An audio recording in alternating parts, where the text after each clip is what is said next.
Picture this. It's 2 million years ago. No walls, no roof, no door to lock at night. Just you, the open land, and every single animal out there that considers you a walking snack.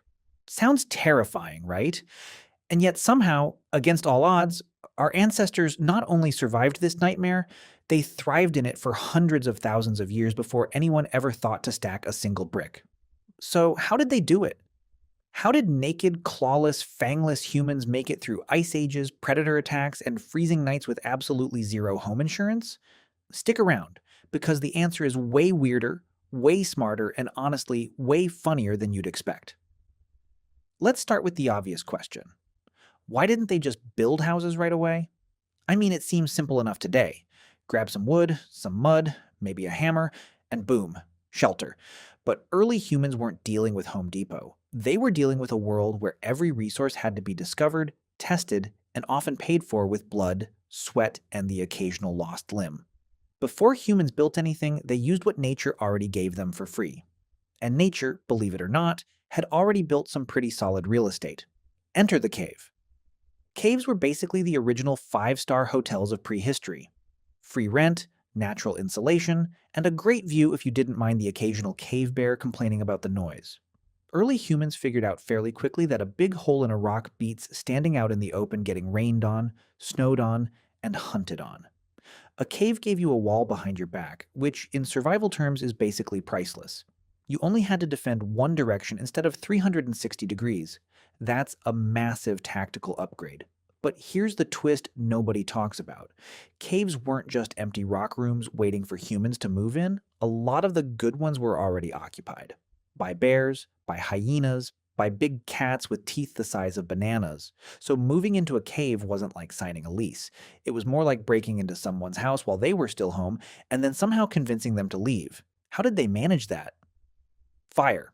Fire changes absolutely everything in this story. So let's slow down here because this is the actual turning point of human survival.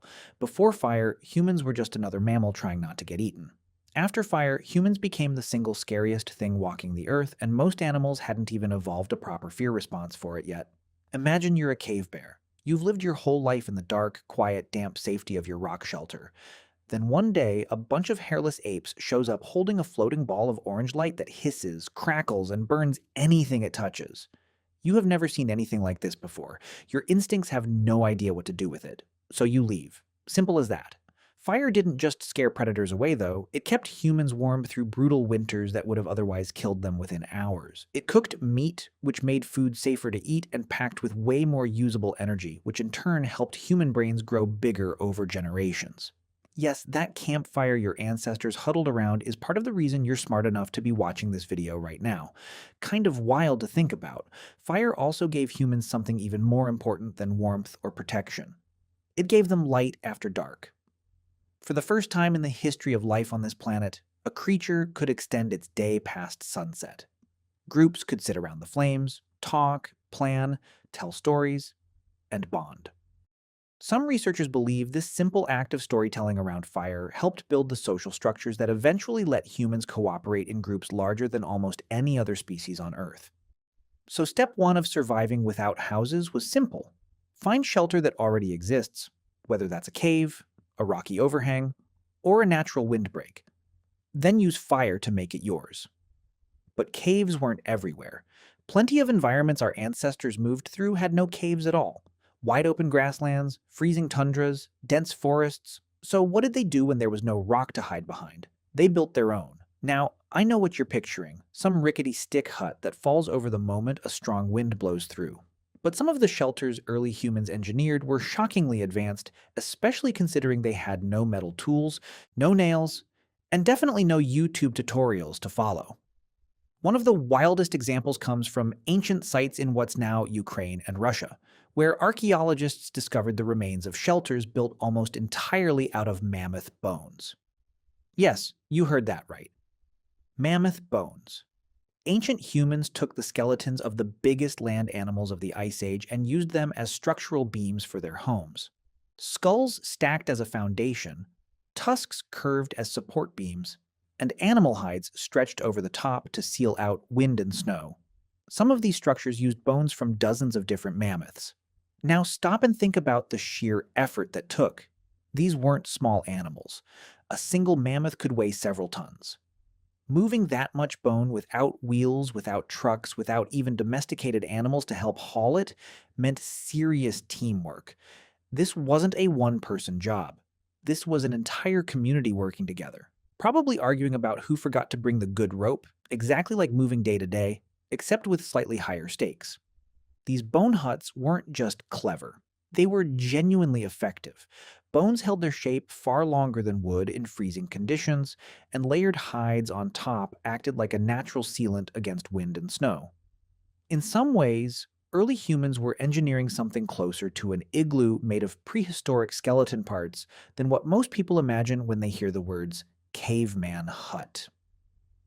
Speaking of igloos, let's jump to a completely different environment, the Arctic. If you think surviving without a house is hard, try surviving without a house in a place where the temperature regularly drops low enough to freeze exposed skin within minutes. This is where human ingenuity gets almost unbelievable. Groups living in extreme Arctic conditions eventually developed the snow house, or igloo, as a temporary shelter. Now here's the part that blows people's minds. Snow, something most of us associate with cold and misery, is actually a fantastic insulator. Packed snow traps pockets of air inside it, and those trapped air pockets slow down heat loss dramatically. Inside a well-built igloo, even with nothing but body heat and maybe a small oil lamp, internal temperatures could rise significantly higher than the brutal cold outside, sometimes by 40 degrees Fahrenheit or more. Building one of these wasn't guesswork either. The blocks had to be cut at precise angles so the structure could spiral upward into a self-supporting dome, meaning it didn't need external support beams at all. This is basic architectural physics, figured out and passed down through generations without a single blueprint or engineering degree involved. If you gave most people today a knife and a snowbank and told them to build a stable dome that wouldn't collapse on them while they slept, I think we both know how that would go. So now we've covered caves, bone huts, and snow domes, but a huge number of early humans weren't staying in one place long enough to build anything permanent at all. Many groups were nomadic, following herds of animals, chasing seasonal plants, moving with the rhythm of the land itself. For these groups, the answer to, "How do I survive without a house?" was simple. Don't build a house, build something you can take with you. This is where portable shelters come in, and honestly, some of these designs were so efficient that similar structures are still used by people today. Take the classic hide tent, sometimes built using long wooden poles arranged in a cone shape, with animal skins stretched and stitched together to form a covering. Sound familiar? It should, because this is essentially the ancestor of what many people recognize as the teepee. These shelters could be assembled and disassembled in a surprisingly short amount of time, which mattered enormously for groups constantly on the move, following food sources across huge stretches of land. The genius here wasn't just in the design of the tent itself, it was in the materials. Animal hide is naturally water-resistant, incredibly durable, and when properly treated, can last for years of use. Early humans developed methods of scraping, stretching, and treating hides using tools made from stone and bone, turning what was once just the skin of a hunted animal into a functional building material. Waste absolutely nothing. That was the unofficial motto of survival long before minimalism became a lifestyle trend. And here's something people rarely consider. These portable shelters weren't just about keeping out rain or wind. They were about controlling exposure to something just as dangerous, other humans, and predators looking for an easy meal in the middle of the night. A tent wall might seem flimsy compared to solid rock, but it did something incredibly important. It hid you. It broke your silhouette in the darkness. A predator relying on sight and movement had a much harder time identifying a sleeping human shape behind a covering of stretched hide than it would spotting someone lying completely exposed on open ground. Now let's talk about something that gets overlooked constantly in these discussions: clothing. You cannot talk about how humans survived without houses without talking about how they survived without central heating, because clothing was essentially a portable, wearable shelter all its own. Modern humans lost most of their body hair somewhere along the evolutionary road, which is a huge disadvantage in cold climates. So our ancestors had to compensate, and they compensated brilliantly. By the way, if you want to go even deeper into the secret lives of ancient humans, I just launched a full course called The Secret Lives of Ancient Humans. 10 modules, 3+ hours of content covering everything we never talk about on YouTube. What they feared, how they communicated, what hunted them, and much more. Plus an exclusive PDF guide included. Link in the description. See you inside. Early humans developed techniques for tanning and treating animal hides to make them soft, flexible, and warm rather than stiff and useless. Bone needles dating back tens of thousands of years have been discovered at multiple archaeological sites, proving that humans weren't just draping raw skins over their shoulders like some kind of prehistoric cape enthusiast. They were sewing, tailoring, creating fitted clothing designed to trap body heat far more efficiently than a simple wrap ever could. This mattered enormously for survival in extreme cold. A well-fitted fur garment could be the difference between walking 20 miles to hunt in freezing conditions and freezing to death within a few hours of exposure. Some researchers even argue that the ability to create tailored, weatherproof clothing was one of the key factors that allowed humans to migrate successfully into incredibly cold environments that other early hominins couldn't handle. Layering was another trick. Multiple thin layers trap warm air between them far more effectively than a single thick layer. Something outdoor gear companies charge you $300 to relearn today, but ancient humans figured out using nothing but hides, sinew, and trial and error. Now here's a fun thought experiment. Imagine being the first person to figure out that wrapping animal fur around your feet stopped frostbite. There was no manual, no survival guide, just observation, experimentation, and probably a whole lot of painful mistakes along the way. Every piece of survival knowledge you're hearing in this video was earned the hard way, often at a brutal personal cost, then passed down generation after generation until it became second nature. Let's shift gears and talk about something that gets far less attention than shelter and clothing, but was every bit as critical. Community. Survival without houses wasn't just a physical challenge, it was fundamentally a social one. A single human alone in the wilderness, no matter how strong or clever, stood a slim chance of long-term survival. But a group of humans working together, that completely changes the equation. Groups could take shifts keeping watch through the night, meaning someone was always awake to spot danger while others slept. Groups could share the labor of building shelters, gathering firewood, hunting, and processing food.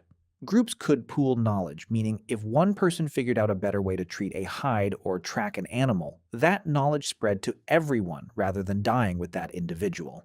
This cooperative structure is honestly one of the most underrated survival tools in human history. It's easy to focus on physical inventions like fire and clothing, but the ability to trust, cooperate, and organize with other humans was arguably just as important, if not more so. Early human groups developed social bonds, divided responsibilities based on skill and ability, and created systems of reciprocity where helping others today meant being helped in return tomorrow. Children were taught survival skills from an extremely young age, not through classrooms or textbooks, but through direct observation and hands-on practice. A child watching an adult sharpen a stone tool, treat a hide, or build a fire wasn't just entertained. They were absorbing life-saving information that they would need to pass on themselves one day. Let's talk tools for a second, because tools were essentially an extension of the human body in an environment with no walls to protect you.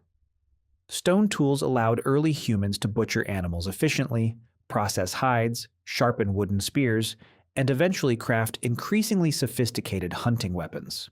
Over hundreds of thousands of years, tool technology evolved dramatically, from simple broken rocks with a sharp edge to precisely shaped hand axes, to eventually complex composite tools combining stone, wood, and bone. Better tools meant better hunting success, and better hunting success meant more food, more materials for clothing and shelter, and ultimately a higher chance of surviving harsh seasons. It's a chain reaction. Improve your tools, improve your food supply, improve your shelter materials, improve your odds of making it through winter. And speaking of winter, let's talk about the absolute nightmare scenario that early humans had to face repeatedly throughout history: the Ice Age. During glacial periods, massive portions of the planet were covered in thick ice sheets, and temperatures in many regions plummeted to levels that seem almost unimaginable today. Surviving an ice age without permanent housing sounds borderline impossible, and yet humans managed it multiple times, across multiple ice ages, in multiple regions of the world. This is where every single survival strategy we've talked about had to come together simultaneously. Shelter, whether natural or constructed; fire, for warmth and protection; clothing, tailored and layered for maximum insulation; community, for shared labor and mutual protection; tools, for hunting and processing the resources needed to survive extended periods of extreme cold. Groups living through ice age conditions often settled near reliable resources, such as riverbanks where fish and fresh water were available, or near migration routes where herds of large game animals passed through regularly. Positioning your shelter, whether a cave, a hut, or a hide tent, near these resources wasn't optional. It was the difference between survival and the starvation. Fat became an extremely valuable resource during these times, since animal fat provided dense caloric energy needed to generate body heat and survive prolonged cold exposure. Hunting large game like mammoths or bison wasn't just about the thrill of the hunt. It was a calculated survival strategy, because a single large kill could provide enough fat, meat, and material for clothing and shelter to sustain a group for weeks. Now here's something that might surprise you. Despite living without permanent homes, evidence suggests that many early human groups were remarkably healthy compared to some later agricultural societies. Some anthropological studies of hunter-gatherer populations show they often had varied diets, strong bone density from consistent physical activity, and lower rates of certain diseases that would later become common once humans settled into permanent farming communities. Constant movement and lack of a fixed home came with real hardships, but it also came with some surprising benefits that we don't always give credit to. Let's pause and consider something interesting. Modern humans today, surrounded by climate-controlled houses, heated floors, and instant hot water, sometimes struggle to survive a single night camping without complaining about the lack of Wi-Fi. Meanwhile, our ancestors did this every single day for their entire lives, using nothing but sharpened rocks, animal skins, and raw determination. It really puts a few first-world inconveniences into perspective, doesn't it? Let's go back to shelter building for a moment, because there's another clever technique worth mentioning: pit houses. In certain regions, particularly during colder seasons, some groups dug shallow pits into the ground and built simple frameworks over the top using wood, bone, or brush, then covered them with turf, hides, or packed earth. Why dig a pit at all? Because the ground itself acts as an incredible natural insulator. Just a few feet below the surface, ground temperature remains far more stable than the air temperature above it, staying cooler in summer and noticeably warmer in winter. By partially sinking a shelter into the ground, early humans could dramatically reduce their exposure to biting winds while taking advantage of the Earth's natural thermal stability. This technique, in various forms, appears across multiple ancient cultures worldwide, completely independently of one another, which tells you something important. This wasn't a single lucky discovery. It was a solution so effective that different groups of humans, separated by oceans and thousands of years, arrived at similar answers simply because it worked. Let's talk about something a little unexpected now: sound and smell as survival tools. Without walls to protect them, early humans relied heavily on their senses to detect danger long before it arrived. Groups often positioned lookouts, sometimes literally just someone assigned to stay alert and listen for unusual sounds in the surrounding environment. Fire wasn't only useful for warmth. Burning certain types of wood produced strong smoke that could mask human scent, making it slightly harder for predators relying on smell to pinpoint exactly where a group was resting. Some groups also strategically positioned their shelters near natural barriers like rivers, cliffs, or dense thickets, using the landscape itself as a form of passive security. A river on one side of a camp meant one less direction predators or rival groups could approach from unnoticed. This wasn't a house, but it was absolutely a defensive strategy, using the terrain as walls that no one had to build. Now, here's a detail that often gets left out of these discussions entirely. Sleep itself had to be managed strategically. In a world without locked doors, sleeping deeply and vulnerably for 8 straight hours simply wasn't a realistic option in many situations. Some anthropologists studying modern hunter-gatherer societies with lifestyles similar to ancient humans have noted patterns of lighter, more segmented sleep, with individuals waking periodically throughout the night. This wasn't insomnia.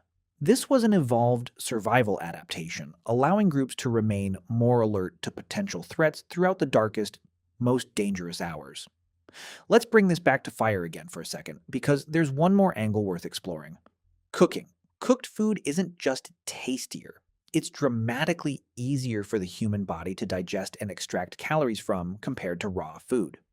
Some researchers argue that the invention of cooking played a massive role in human evolution itself, potentially freeing up energy that would otherwise go toward digestion and redirecting it toward supporting our unusually large, calorie-hungry brains.